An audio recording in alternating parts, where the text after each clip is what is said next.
안녕하세요. 기초일과학과 진로탐구 강의 9번째입니다. 오늘이 마지막 강의인데요. 지난 시간에 이어서 오늘은 디지털 헬스케어의 마지막 부분입니다. 원격 의료와 그다음에 디지털 치료제에 대해서 이야기해 보겠습니다. 먼저 원격 의료와 원격 진료입니다. 잘 아시겠죠? 근데 조금 더 명확하게 한번 보겠습니다. 원격 진료라는 건 우리가 흔히 보고 있는 것들이에요. 화상 진료, 전화 진료, 그리고 우리가 이제 조금 익숙하지 않지만 2차 소견이나 데이터 판독 이런 것들까지 포함해서 원격 진료입니다. 그리고 이거 원격 진료보다 더 큰 범주가 이제 원격으로 환자를 모니터링하고 원격 수술을 하는 것. 이게 원격 의료입니다. 그래서 왜 의료에 원격 의료가 필요한가? 지금 현재 우리나라는 법안으로 많이 제한되어 있고, 어, 의사들의 수입이라든지 또는 여러 가지 문제들로 어, 진행이 잘 되고 있지 않은데 왜 필요한지에 대한 이야기입니다. 여기 보시면 진료도 진료지만 원격 의료 안에 원격 환자 모니터링이 있습니다. 이게 얼마나 중요하고 필요한지 한번 더 얘기를 해보겠습니다. 그리고 원격 진료에 사실 이런 화상 진료나 전화 진료가 필요한 부분이 있는데 이게 미국에서는 어떻게 돌아가고 있는지, 그리고 실제로 우리에게 꼭 필요한 게 바로 2차 소견이나 데이터 판독입니다. 이런 2차 소견이나 데이터 판독을 위해서 원격 진료가 꼭 필요합니다. 왜 그런지 한번 알아보겠습니다. 원격 환자 모니터링이 중요하다고 얘기를 했는데요. 먼저 그 이해를 위해서 좀 쉬운 거를 보면, 우리가 지난 시간에 여러 가지 새로운 기기들을 봤어요. 혈당도 측정했고, 그다음에 심전도도 있고, 그다음에 간질 발작을 모니터링하는 것들 여러 가지가 있었습니다. 그런 것들 중에 하나를 설명을 하면, 현재 우리 병원에서도 전국에서 대학병원에서 대부분 이런 걸 많이 씁니다. 모든 환자는 아니고요. 당뇨병 환자에서 원격 모니터링인데요. 연속 혈당 측정기를 사용합니다. 연속 혈당 측정기는 예를 들어서 이건 미국 사례니까 덱스콤이라는 회사 거고, 이것이 아이폰 앱과 연동이 되어서 스탠퍼드 대학으로, 그다음 대학병원의 EMR에 자동으로 정리가 들어가고, 그 중에 일부는 알람이 뜨고 의료진이 실시간으로 볼 수가 있게 되고 있고, 의료진과 환자와의 소통도 필요에 따라서 일어나게 됩니다. 그래서 우리나라도 현재 연속 혈당 측정기를 환자들한테 처방하고, 대학병원의 환자들 중에서는 연속 혈당 측정기를 사용하고 있는 환자들이 있어요. 이것은 이제 좀 더 이 연속 혈당, 영구적으로는 혈당이 단순하게 높은 게 중요한 게 아니라 혈당이 떨어지고 아주 높아지는 이런 변동성이 크게 있는 것이 더 몸에 해롭다, 이런 연구 자료를 주는 것도 당연히 있겠지만, 환자가 혈당 관리가 잘 되는지, 또는 이 환자는 이제 연속적으로 혈당을 좀 면밀하게 관찰해야 되는, 좀 치료가 잘 안 되는 환자인지 등에 따라서 필요가 하겠죠. 그 환자에 대해서 우리가 한 달 후에, 두 달 후에 만나게 되는데 그 사이에 정보들을 얻을 수도 있고, 환자가 위험한 경우 또는 모니터링이 꼭 필요해서 약제 처방이나 의료진과의 소통이 필요한 경우에 필수가 되는 겁니다. 꼭 필요한 겁니다. 그리고 이거는 이제 대학병원 EMR에 들어오고 때에 따라서 알람을 주는데, 24시간 실시간 분석 및 대응이나 피드백에 대한 알람을 주거나 분석을 해야 되니까 이건 사람이 할 수가 없죠. 그래서 인공지능이 꼭 필요합니다. 그리고 24시간 몇 주간 이런 데이터가 들어온다면 방대한 데이터의 양이 들어오게 됩니다. 그래서 데이터 양이 아주 크기 때문에 인공지능이 필요합니다. 전문가도 필요하고요. 자, 그냥 그 중에 가장 쉬운 일례만 들었는데요. 일단 미국의 사례부터 먼저 보겠습니다. 왜 원격 의료가 필요하다고 하는지. 원격 의료에 대해서 우리나라는 지금 2020년 이 시대에 코로나가 일어나고 그러면서 우리가 원격 의료에 대한 관심도가 높아지고 일부 사용을 했는데 사실 미국은 역사가 오래됐어요. 1993년도에 미국은 원격 의료 협회를 설립합니다. 그리고 그때부터 폭발적인 원격 의료 시장이 성장을 했어요. 그러니까 우리랑 차이가 많이 나죠. 그 다음에 과도한 수요, 그다음에 높은 의료 비용, 미국의 특징입니다. 미국에는 과도한 의료 수요가 많고 의료 비용은 높고 하지만 병원 가기는 어려운 낮은 접근성, 그다음에 의료 체계가 되게 비효율적입니다. 땅은 넓은데 생각보다 의사는 적어요. 그래서 의사 수는 부족하고 그다음에 응급실 비용이 너무 높죠.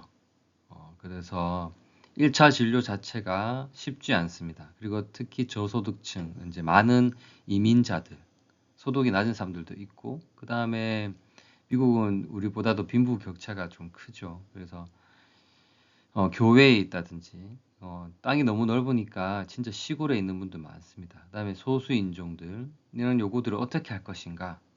그래서 미국은 1993년도경에 이미 이것을 정식으로 협회를 설립하고 폭발적인 성장을 했습니다. 미국은 이게 원격 의료가 절대적으로 필요한 상황이었어요. 그래서 이것을 미국 정부 주도로 원격 의료를 아주 폭발적으로 시행을 한 겁니다. 그 중에 대표적인 회사 텔라닥을 이제 소개를 하겠는데요. 이 회사의 모토는 미국의 모든 환자들이 10분 안에 의사를 일단 만날 수 있다. 그래서 의료비를 절감하겠다는 게 목적입니다. 의사 만나는 것 자체가 힘드니까요. 그리고 미국 정부의 제도적 원격 의료를 미국 정부가 제도를 만들어서 원격 의료를 적극 장려를 했습니다. 위와 같은 사유로 이렇게 의료를 만나기도 힘들고 돈도 비싸고 이러니까요. 그래서 이것을 성장하기 위해서 미국은 자유경쟁 시장을 이용한 거죠. 민주주의 자유경쟁 시장을 이용해서 다양한 원격 의료 회사들이 서로 경쟁을 통해서 성장하게 열어줬습니다. 대표적인 회사 텔라닥에 대해서 좀 더 얘기하면 회사에 이건 예전 기준입니다만 3,100명 이상의 의료 전문가 의사가 있는 거예요. 그리고 미국의 1차 병원 진료 시장 점유율을 1차 의료를 다 점유하겠다. 사실 우리나라는 이런 1차 의료, 2차 의료, 3차 의료의 경계가 제대로 되어 있지 않아요. 그래서 좀 혼란이 있는데 미국은 1차 의료를 일단 기본적으로 개원가에 쫙 다 깔고 그 다음에 2차 의료로 소수가 3차 의료 대학병원에 이런 식으로 잘 되어 있습니다. 일단 1차 의료 시장을 점유하는 게 이 회사의 목표였고 우리나라랑 다른 점이 하나 있긴 한데 의료보험 제도예요. 미국은 직장 의료보험 체계입니다. 그래서 내가 괜찮은 직장이 있어야 또는 어느 회사에 고용이 되어야 의료보험이 제공이 됩니다. 그래서 이 회사는 어떻게 했냐면 회사와 이 텔라다 원격 의료 회사가 계약을 맺는 겁니다. 그러면 직원들은 언제든지 필요할 때 이 원격 의료를 받을 수 있는데 회사 안에 이 원격 의료 방이 있는 거예요. 이 방에 가면 텔라닥 의사가 있는 게 아니고 직원이 있습니다. 직원이 있거나 또는 때론 직원이 없어도 이제 온라인으로 하게 되는데 가이드 해주는데 이 센터 안에서 스마트 헬스 기기나 아니면 간단한 의료기기를 통해서 원격으로 의사와 만날 수 있도록 10분 안에 만날 수 있도록 하는 거죠. 그러면 예를 들어서 미국의 유명한 월마트의 직원이 뭐 연차를 쓰지 않고도 회사 출근하면 그 안에서 의료보험도 해결되고 회사 안에서 내가 언제든지 의사를 만날 수 있게 되는 거예요. 회사에서 제공해주는 시간과 서비스와 의료보험을 이용하는 거죠. 그렇게 해서 눈치 보고 뭐 연차를 쓰고 이런 것도 없습니다. 의사한테 이제 진료를 받고 의사가 이거는 검사를 위해서 대학병원에 가시오. 좀 더 정밀 검사를 뭐 2차 기관으로 가시오 하면 당당하게 병원에 갈 수 있게 되는 거예요. 그리고 두 번째, 2차 의사 소견을 해결합니다. 우리도 이렇게 병원이 많고 잘 되어 있지만 다른 의사한테 받고 싶다. 뭔가 판단하기 힘들다. 헷갈린다. 이럴 때 일일이 병원을 찾아가죠. 근데 또 큰 병원을 가려면 우리가 뭐 진료 의뢰서를 받거나 또 검사했던 자료를 다 받아야 됩니다. 근데 이런 불편함이 미국은 훨씬 크죠. 의사 만나기 쉽지 않으니까. 그래서 이 원격 의료에서 2차 의사 소견을 해결을 해줍니다. 병원에 가지 않고 회사 안에 있는 원격 의료를 이용하면 의료 데이터가 전송이 되고 원격 의료를 통해서 2차 다른 의사한테 소견을 받게 되는 거예요. 근데 여기서 얘들은 이제 의료 보험에 워낙 비싸니까 이거 의사 한 명의 이야기를 듣고 내가 큰 돈을 내기가 싫을 때 다른 의사 소견을 받게 되면 비용 절감할 수 있기 때문에 보험사 문제라든지 고가 치료나 수술 결정할 때 난치병이나 희귀병 같은 거 이런 것들 진단할 때 다 활용하기 때문에 이 원격 의료에서 2차 의사 소견을 받는 거 엄청나게 인기가 있습니다. 그리고 이제 어떤 검사 결과를 받았는데 나는 그걸 좀 이해가 안 된다. 내가 근데 그 지금 주치의로 하는 사람한테 설명 잘 들어도 모르겠다 이럴 때 원격 의료 가격도 싸거든요. 10분 만에 다른 의사한테 내 데이터를 주고 새로운 소견을 받을 수 있습니다. 아주 좋죠. 자, 그 다음에 원격 의료 진료에 우리가 흔히 아는 게 바로 이겁니다. 온 디맨드 원격 처방. 온 디맨드, 그러니까 이건 내가 필요에 의해서 의사를 만나게 되는 거를 이렇게 말하는데 우리나라가 코로나 이후에 유사하게 도입을 했고 앱을 통해서 이제 미리 설문지를 작성하는 경우도 있습니다. 실제로는 앱에서 설문지를 작성하라 간단한 뭐 때문에 의사를 만나려고 합니까 등등 먹는 약은 있습니까 이런 걸 설문 작성하게 유도를 하죠. 그 다음에 의사를 만나서 온라인으로 또는 전화로 하게 됩니다. 저도 미국에 잠시 연수를 갔을 때 이런 서비스를 저는 이제 그냥 방문 교수였지만 앱을 깔아서 사용을 했었거든요. 그러면 이제 이렇게 묻습니다. 근데 우리랑 다른 게 좀 있어요. 일단은 처음에 딱 시작할 때부터 카테고리가 정해져 있어요. 당신이 어떤 의료 서비스, 질병에 해당하는 걸 보겠냐. 확실하게 모르지만 뭐 이런 증상이 있어서 이런 분야라고 선택하게 돼 있고 그 외에 다른 분야는 할 수 없도록 막아져 있고요. 그 다음에 의사를 선택할 수도 있고 온라인으로 할지, 화상으로 할지, 전화로 할지, 문자로 할지 등을 선택할 수 있게 해뒀습니다. 저는 이제 일단은 화상으로 먼저 시작을 했고 하다가 우리가 말이 좀 그러니까 그러면 일단은 전화로 하거나 이렇게 문자로 하자 뭐 이렇게 해서 일단은 약을 처방을 받게 됐어요. 그때는 저희 와이프가 요로 감염이 의심이 됐고 그래서 이제 처방을 받게 됐죠. 약이 처방지가 이제 온라인으로 받게 됐는데 우리하고 비슷하게 이 처방을 약국으로 자동으로 보낼 수 있는 시스템이 있습니다. 그래서 앱에서 선택하면 가까운 약국에 처방지가 자동으로 가는데요. 우리처럼 막 약국에 전화해야 되는 것도 아니고 자동으로 보내집니다. 보내지면 드라이브 스루로 다 돼 있어요, 약국이. 그래서 드라이브 스루로 쫙 가면서 약을 마치 햄버거 받듯이 딱 받아 올 수 있고 설명을 더 듣고 싶으면 약국에 가서 요청을 하면 약사를 만나서 설명을 들을 수가 있습니다. 여기도 보면 특정 질병에 대해서만 이 온디맨드가 허락이 되어 있습니다. 또는 성병 등 좀 뭔가 이렇게 병원에 가기 부끄럽거나 이런 거에 대해서는 의사하고 온라인으로 전화로 이렇게 상담을 한 후에 직접 검사를 하고 병원으로 보낼 수 있도록 진단 키트를 보내줍니다. 자, 미국은 이런 온디맨드 원격 의료를 이제 그냥 우리나라처럼 의사들의 주장, 보건복지부 주장으로 이렇게 막 서로 논란이 있고 싸우고 이렇지 않고요. 미국은 원격 처방 온디맨드를 하기 위해서 연구를 오랜 기간 했습니다.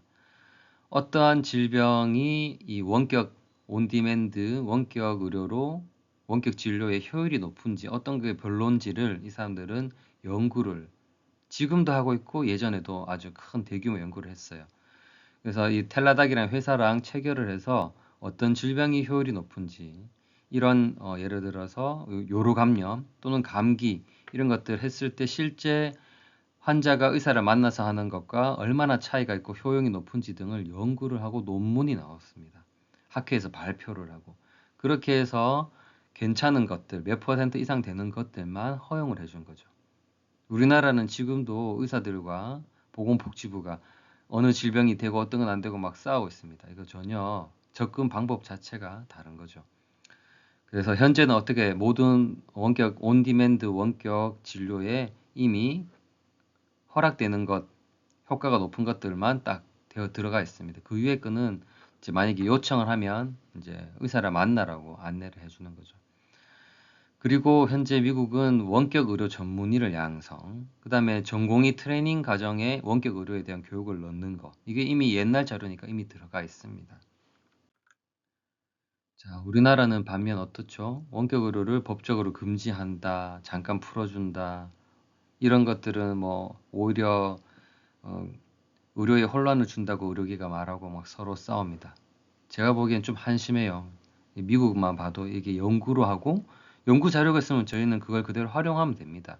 왜냐하면 그게 크게 차이가 없을 겁니다. 어떤 질병이 효용이 높고 어떤 거는 낮다는 게 이미 밝혀져 있는 겁니다.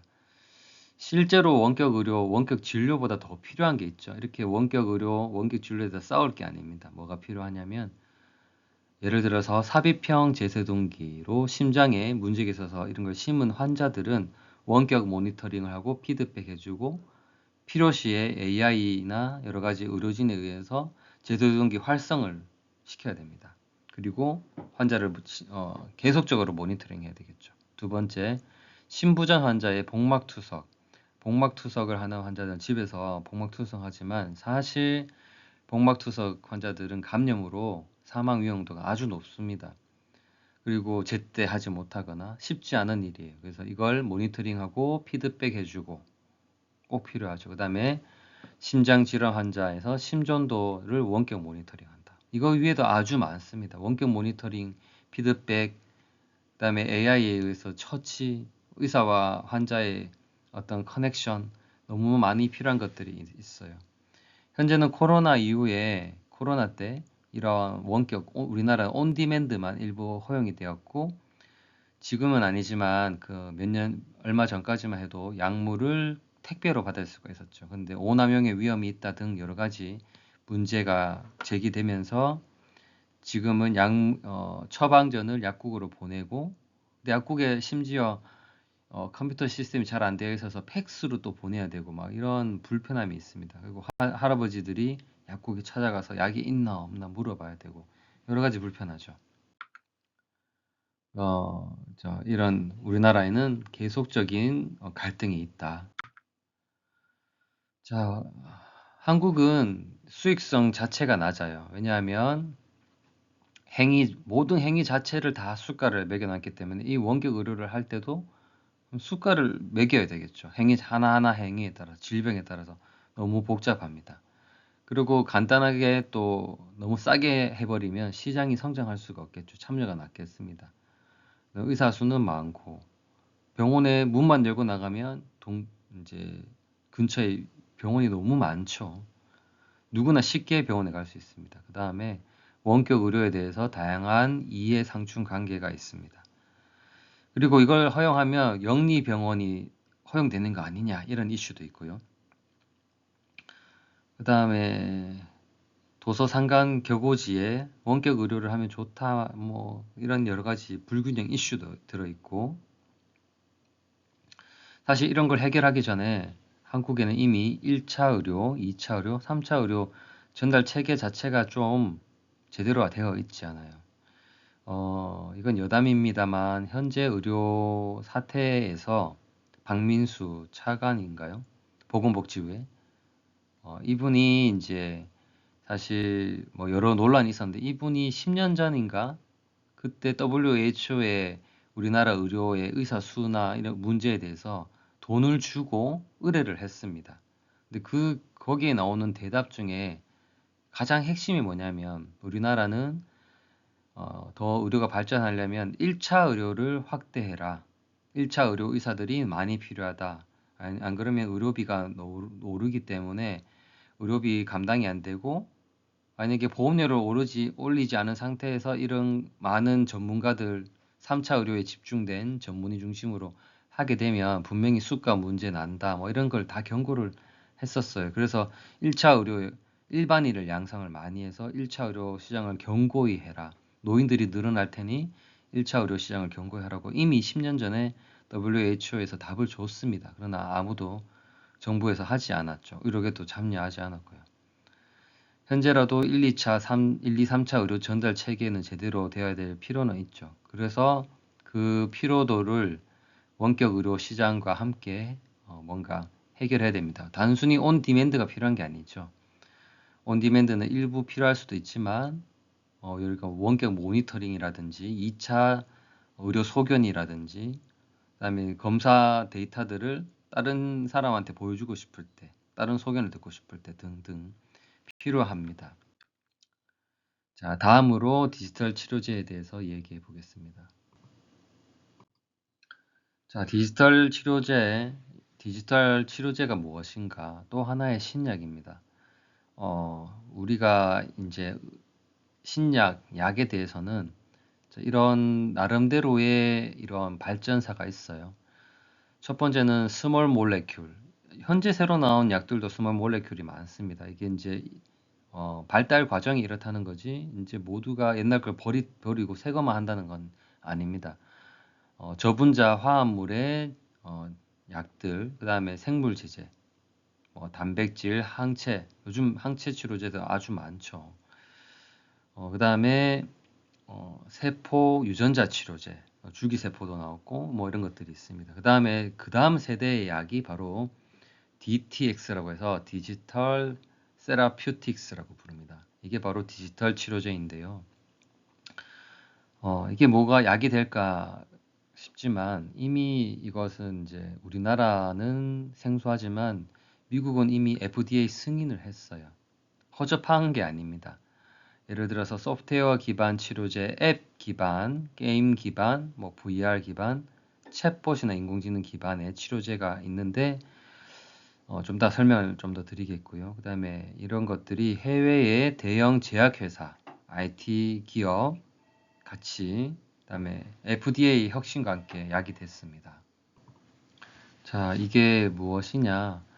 이제 IT 기업이 당연히 들어와야 디지털 치료제를 개발할 건데, 사실은 IT 기업은 의료나 또는 질병에 대해서 잘 모릅니다. 그래서 대형 제약회사랑 같이 개발하고, 미국은 심지어 대형 제약회사나 IT 기업의 의사들이 많이 있습니다. 그리고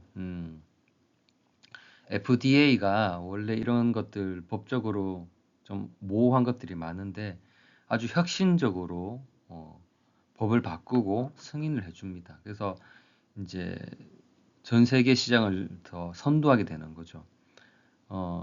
그래서 소프트웨어가 의료기기인가? 라는 화두를 처음에 던지고 시작을 했는데 이미 승인을 하게 되었습니다. 자, 그 일예로 몇 가지를 말씀드릴 건데 최초의 디지털 치료제는 페어 세라퓨틱스 회사인데요. 리셋이라는 겁니다. 리셋은 앱입니다. 중독 치료 목적의 앱이에요. 그래서 그냥 환자가 의사 안 보고 쓰는 앱이 아니라 의사와 환자가 전형적인 중독 치료에 대한 이제 면담도 하고 약물도 쓰고 하는 과정 중에 의사가 필요에 의해서 처방을 내리는 거죠. FDA의 허가를 받은 거고, 이제 대상이나 뭐 이런 것들 다 정해져 있어요. 아주 자세하게. 18세 이상 외래를 다니는 환자를 대상으로 하는데, 이걸 실제로 대규모의 임상 연구까지 다 완료가 됐습니다. 그래서 이 효과가 이제 환자가 중독 치료를 하는데 한 달 후에 오는 동안 환자가 망가져 있을 수도 있고 잘 했을 수도 있잖아요. 그래서 약을 주고 의사와 상담을 하고 나서 그 의사를 다시 만나기까지 기간 동안에 이 앱을 통해서 환자의 인지 행동 치료를 계속 가이드해 주는 거예요. 오늘은 어떻습니까? 지금 어떻습니까? 계속 가이드를 해주는 건데, 약을 제때 먹도록 해주고, 어떤 상황이 닥쳤을 때 행동 훈련을 해주고 기록을 하고 사고를 예방하고 이런 것들이 담겨 있는 앱이죠. 그래서 효과는 중독을 완화시키고 기존 먹고 있는 치료들의 수능도를 높여주는 효과가 입증이 됐어요. 그냥 단순하지 않고 그 무작위 임상 시험이니까 랜더마이즈죠. 그래서 이거 아주 높은 신뢰도를 갖는 시험을 통과를 했습니다.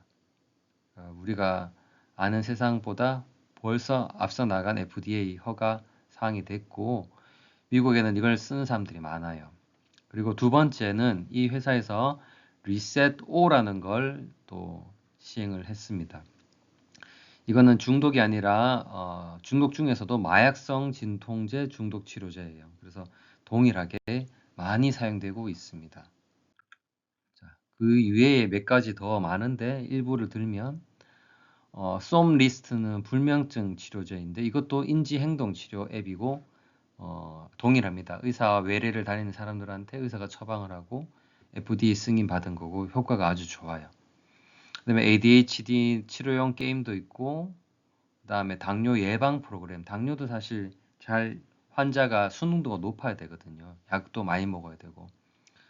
그 이외에 이런 공포증 치료제, 우리나라도 고소공포증, 광장공포증, 대인기피증 등 공포증 환자가 많고, 미국은 이제 정신질환에 대해서 아주 오픈으로 환자들이 상담 많이 하죠. 그래서 이런 것들을 활용을 아주 잘하고 있습니다. 보조 치료제라고 보시면 될 것 같아요. 그다음에 PTSD 치료, 특히 미국은 이제 전쟁에 참여하는 군인에 대해서 이런 PTSD 치료가 필요합니다. 그래서 이런 것들을 활용하고 있습니다. 그 이외에도 알츠하이머에 대해서, 질병에 대해서 인지나 감정 개선 치료에 우울증 치료, 챗봇 이런 것들이 사용되고 있습니다. 그래서 디지털 치료제는 새로운 이슈이긴 합니다. 우리나라는 원격 의료 시장도 일단 문제가 허용을 안 했다는 것도 있지만 디지털 치료제를 연구하는 벤처 기업이나 의사들이 있어요. 기업들도 있고 이건 규제가 있고 보험 적용이 가능할까? 의사가 과연 처방을 할 것인가? 환자들은 디지털 치료제를 어느 정도 쓸 것인가?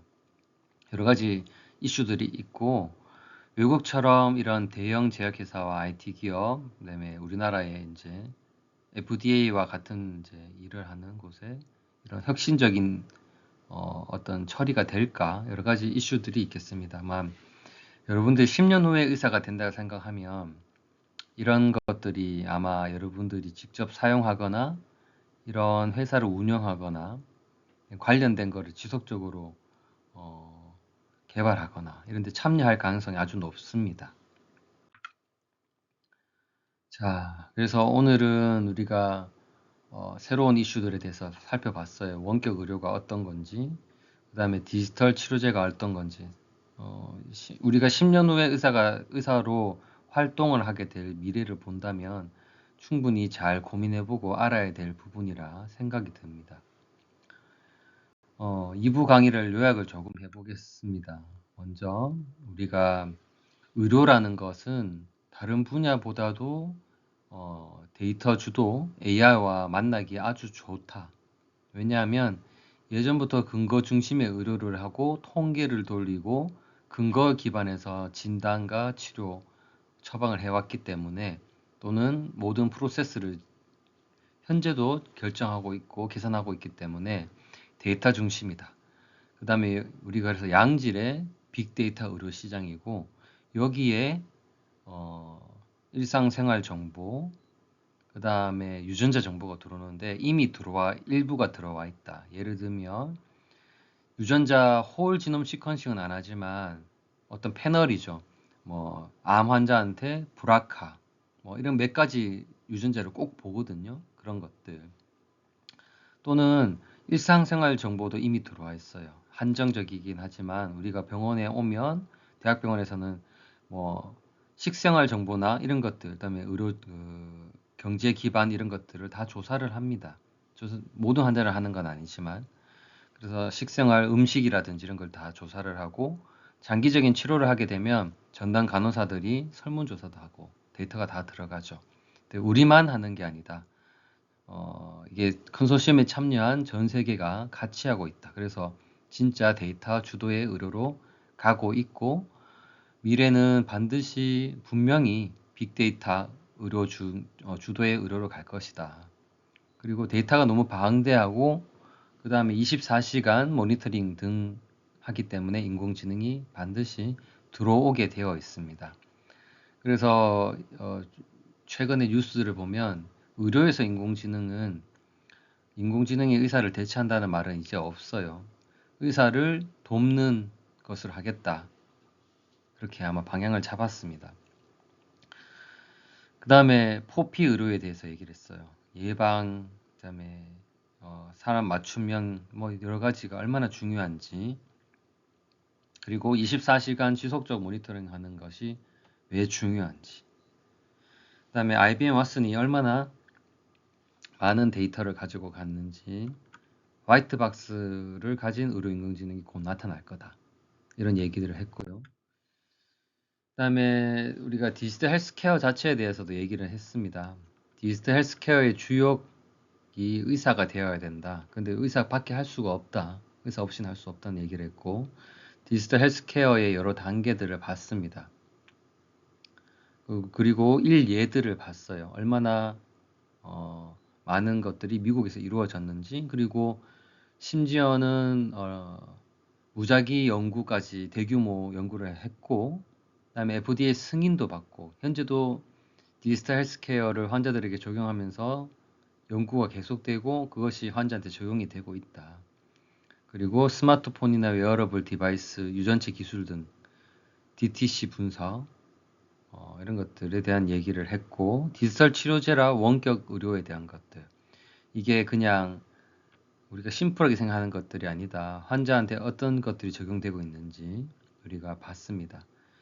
그래서 이런 것들이 아마 여러분들이 10년 후를 예상하고 공부를 하고 진로를 결정해야 되겠죠. 당장의 지금의 어떤 의료 시장의 변화, 급변, 혼란 이런 걸 고려한다기보다는 여러분들 아직 학생이니까 10년 후의 세상을 예상하고 거기에 맞춰서 준비를 해야 되겠죠. 물론 현재의 문제들에도 적극 개입하고 의견을 내야 되는 건 당연하겠습니다만, 그것만 하고 있어서는 안 되겠죠.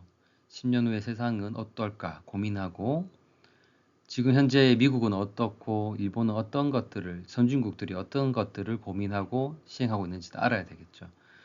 자, 미국에서는 이미 디지털 헬스케어 변화가 크고 적용이 되고 있습니다. 한국은 기본 교육부터 뒤처지고 있고 디지털 헬스케어도 이미 뒤처졌다. 한국에는 미국이나 해외와 다른 의료의 특징을 가지고 있고 10년 후에 한국의 변화를 우리가 봤었어요. 그런 특정 변화들에 대해서 우리는 어떻게 준비를 하고, 그 다음에 처음부터 계속 했던 얘기입니다. 의과학 연구부도 그렇고 디지털 헬스케어도 주역이 될 수밖에 없는 의사, 특히 의사 기초 과학자적인 마인드를 또는 그런 역량을 가진 사람이 되어야만 디지털 헬스케어도 할 수 있고 뭐 모든 걸 할 수 있다고 얘기를 하고 있는 겁니다. 그래서 그냥 단순 환자만 본다. 그것은 미래를 준비하는 자세가 아닐 거예요. 그래서 의사 과학자적인 어떤 면모가 필요하다. 그런 얘기를 했었습니다. 10년 후의 한국에 대해서 보면, 자, 의료의 양극화나 사각지대가 증가하는데 그 중에 인구 감소, 노인 인구 증가 얘기를 했고, 도시 집중, 그다음에 기후 변화로 식량이나 식수 분명히 부족해지고 빈곤층이 생길 겁니다. 그리고 감염병, 현재도 백일해뿐만 아니라 감염병이 너무 많죠. 그래서 학생들이 너무 많이 아파요. 근데 그뿐만 아니라 많은 병이 앞으로 올 겁니다.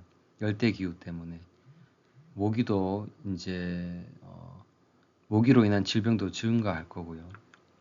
그다음에 경제도 양극화가 되고 있죠. 그다음에 자동화 로봇 대체로 노동자 계층 또는 좀 상위권에 있는 화이트 칼라 직장도 AI 때문에 여러 가지 일자리를 좀 잃게 됩니다.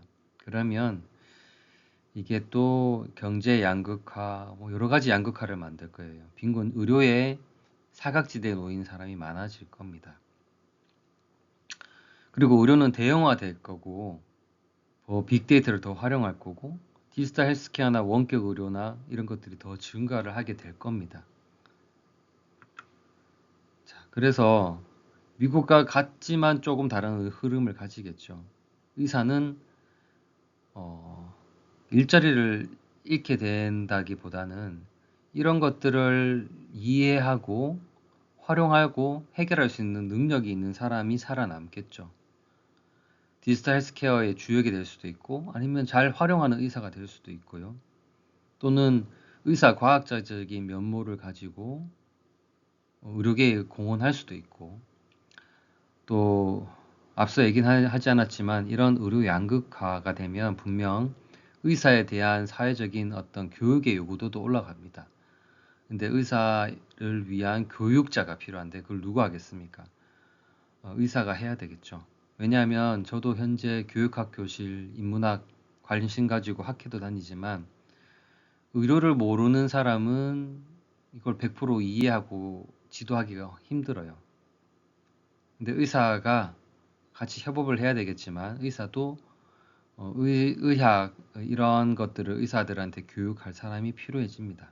의료 인문 교육자, 의료 교육학 전공자, 그래서 의료 또는 이런 인문 사회 문제에 대한 전공자들이 의사뿐만 아니라 환자, 국민들에 대한 교육을 하는 사람이 필요한 시대가 올 겁니다. 그러면 의사는 과학자적인 마인드를 있는 사람도 필요하고 인문 사회적 역량에 대한 역량을 가지고 있는 사람도 필요하고 디지털 헬스케어에 관련된 걸 주도하는 사람도 필요하고 그 다음에 우리가 계속 봤지만 여러 가지 보건복지부 또는 이런 의료 정책에 대해서도 의사가 아니기 때문에 잘 몰라요. 아무리 말로 해도 모릅니다.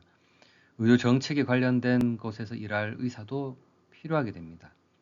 이러한 다양한 영역의 의사들이 10년 후에 자기 자리를 잡아야 된다는 게 오늘 이 전체 강의의 주요한 내용이고요.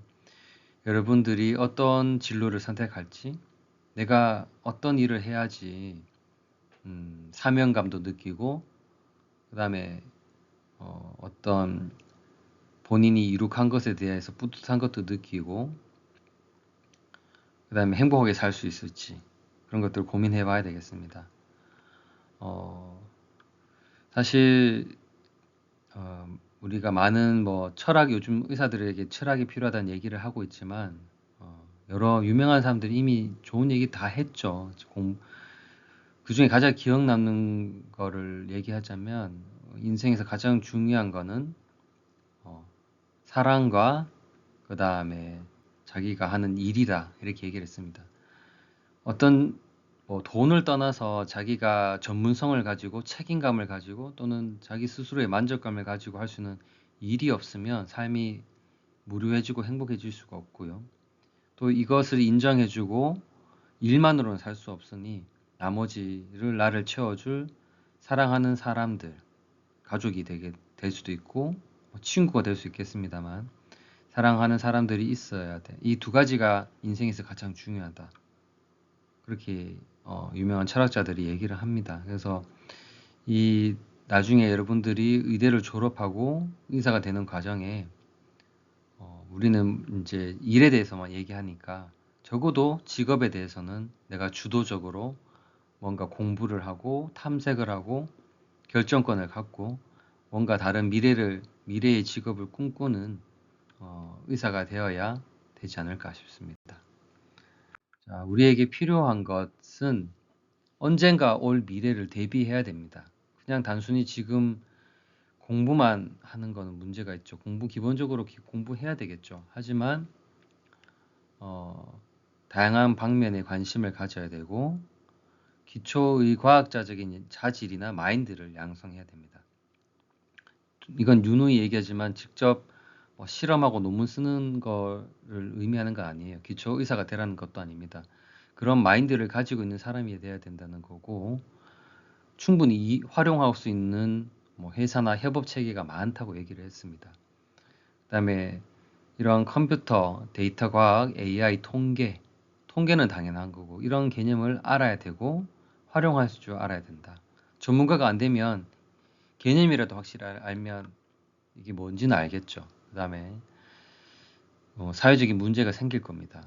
그래서 공감 능력, 사회적 윤리적 문제 해결하고 동참하면서 여기서 직업적인 어떤 만족도를 얻고 사회에도 공헌하면서 내 스스로 또는 여러 사람들이 나를 인정해주는 그런 의사가 되어야 되면 행복할 겁니다. 그 다음에 미래의 큰 변화가 이미 미국에 왔는 거를 이제 우리 가지고 오는 거예요. 거기서 의료 연구나 사업화, 디지털 헬스케어 등 창조적이고 어떤 혁신적인 리더가 될 수 있는 사람이 의사다. 다양한 방면으로 진출해야 된다. 이런 것들, 그런 마음을 가져야 된다는 게 우리에게 필요한 겁니다. 마지막은 이제 계속 했던 얘기의 반복이긴 하지만 교육을 할 사람도 필요해요. 의사를 교육하고 환자를 교육할 사람들. 인간이나 인권 문제, 그다음에 인문 사회적인 문제, 인공지능의 윤리, 학생이나 의사, 교수들에 대해서도 교육할 사람이 필요합니다. 단순 지식은 이제는 공부할 방법이 너무 다양하죠. 그다음에 평생 교육에 대한 내용입니다. 평생 교육이 필요한 시대가 왔어요. 그래서 지금 이 시점에서도 현재 우리가 전공의들이 여러 가지 마음고생을 하고 나가 있긴 하지만 현재 미국에서 제시하는 가이드라인, 교육의 가이드라인에 보면 전공의, 그다음에 전공의 이후에 의사가 됐을 때에 대한 평생 의료 교육에 대한 것들, 의사에 대한 교육이 의과대학에 있냐 묻습니다. 우리는 별로 없죠. 그런 이야기를 미국이 세계 기준에서 우리한테 요구하는 이유는 이미 그들은 그 방향으로 가고 있거든요. 그래서 의사의 직업 중에 이런 것들도 아주 중요한 영역이 될 거다. 이렇게 생각합니다. 자, 날짜는 조금 다 바뀌었습니다. 그래서 이 날짜를 보시면 제가 LMS의 날짜가 있어요. 그걸 보시고 하면 될 것 같고, 이 전체 강좌를 끝나고 나서 우리가 할 게 두 가지입니다. 현재는 직접 대면으로 수업하면서 서로 토론하고 발표하고 이런 것들을 할 수가 없기 때문에 일단 2부 강의의 요약 및 고찰하는 게 첫 번째 과제고, 두 번째 과제는 최종 보고서입니다. 이거는 배점이 좀 큽니다. 그래서 LMS를 참고하셔서 이 두 가지를 우리가 온라인으로 진행하고, 나름의 저도 댓글을 달아드리고 토론을 해서 토론까지는 안 되겠죠. 서로 이렇게 피드백을 하면서 이 강좌를 잘 마쳤으면 합니다. 수고하셨습니다.